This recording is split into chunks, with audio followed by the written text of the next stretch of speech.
ha det! Sea trout in February. Yes! It is definitely not for everyone. February is cold Det kaldt. and the sun has barely risen above the horizon after 2 months of darkness in northern Norway.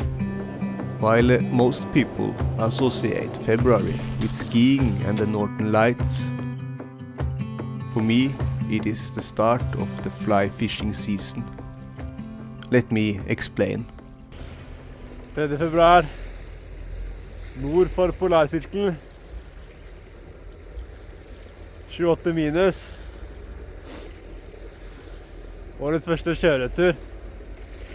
Det blåser litt. Det må løye. Være helt vindstille. Da kan man være heldig å se vakende ørret.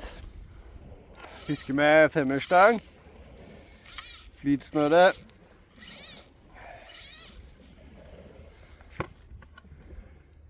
Og egentlig så går jeg og observerer, leter etter fisk som vaker. Det er litt rart i februar at de vaker, men de går og beiter på krill som går i overflaten.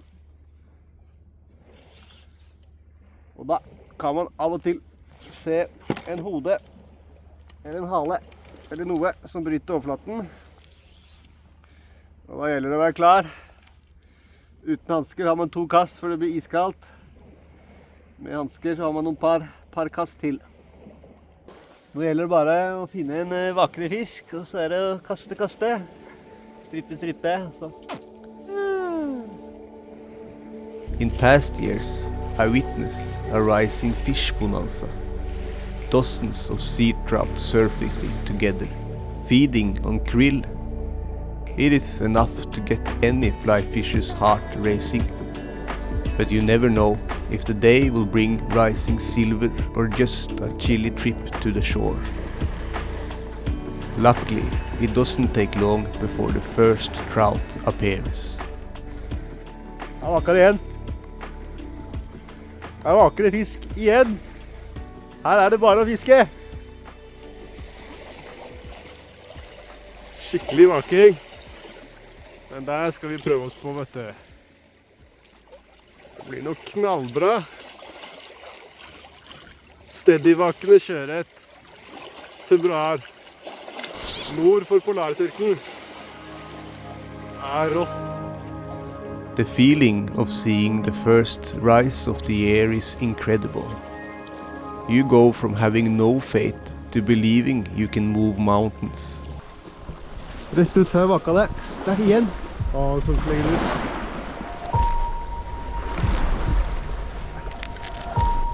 Og la meg vake igjen.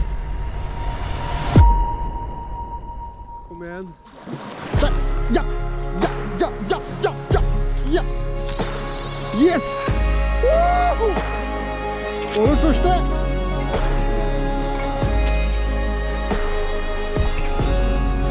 Kjøret! Yes, ass, det var deilig. Andre kastet. Og her er ikke hoven. Årets første kjøret. Smokka på. Sjukt digg.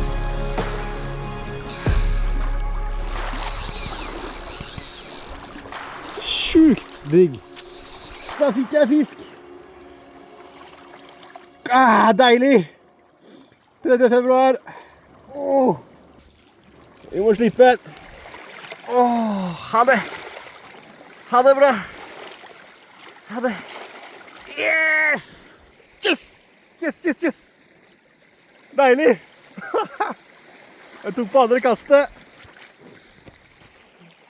Bare lurpa flua ut i vake, og så poff! Og satt den. Yes! Februarfisk. And there I am, with the first fly caught trout of the year. The definition of happiness flows through my veins. The season has finally begun. Sær fisk som spiser krill, da. Bare hiv på denne her. Smeller det på. Deilig. Nå er jeg så kald. At the start of the season, Eagerness and motivation are at the highest. And when you add maximum mojo to that mix, it doesn't get much better. I thrive in these conditions. Elusive and shy sea trout swimming in shallow water and rising. I want to try to catch the second trout of the year.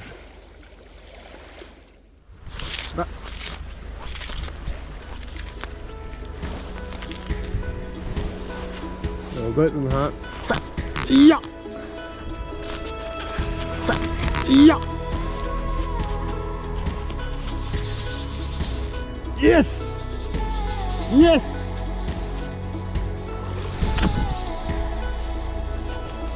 Fisk nummer 2. Fin fisk. Deilig! Smukka på med en gang.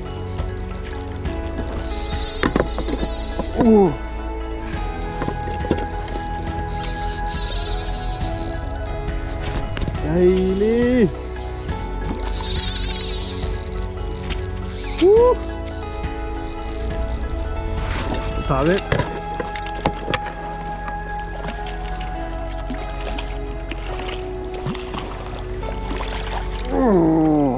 Yes!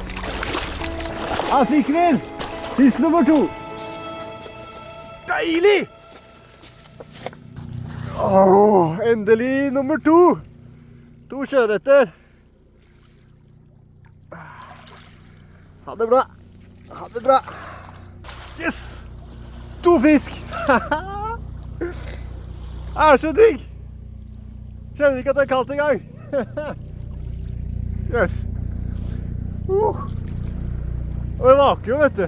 Det vaker jo hele tida. Det er helt rått. Helt rått fiske. Even though I wish the day will never end, it eventually gets too cold to continue, even if I had 20 layers of wool on. Her er det deilig, deilig is. Stangringene oppover hele. Da er vi ferdig for dagen. Det ble 2 fisk, 2 sjøørret, rundt 600-700 gram. Nå er jeg iskald på hendene hans. Det er is i stangringen. Så nå er det bare å komme seg hjem og få varmen i kroppen. Så ses vi på neste tur. February fishing can be summed up as nature's brief window for the most passionate anglers.